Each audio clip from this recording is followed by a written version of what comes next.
Israel বেশিদিন টিকবে না। 4.5 বছর পর খুতবায় এই কথা বললেন আয়াতুল্লাহ খামেনি। তেহরানের একটি মসজিদে হাজার হাজার সমর্থকদের উদ্দেশ্যে ভাষণ দিতে গিয়ে খামেনি ইসরায়েলের ওপর ক্ষেপণাস্ত্র হামলাকে জনসেবা হিসেবে উল্লেখ করেছেন ইরানের সর্বোচ্চ নেতা আয়াতুল্লাহ আলী খামেনি।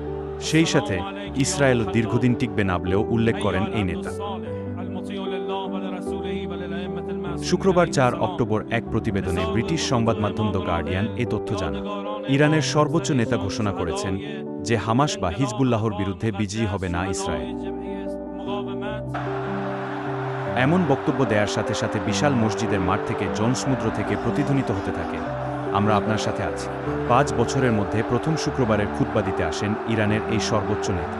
জীবনের হুমকির তোয়াক্কা না করে ইরানের মানুষদের মনোবল বাড়াতে এই ভাষণ দেন তিনি। খামেনি জুমার খুতবায় আরও বলেন, আমাদের শত্রুদের নীতি হল বিভাজন ও রাষ্ট্রদ্রোহের বীজ বপন করা, মুসলমানদের মধ্যে ফাটল সৃষ্টি করা।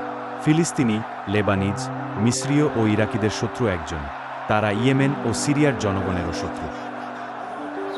আমাদের সবার শত্রু এক, ইসরায়েল, ইসরায়েল, ইসরায়েল।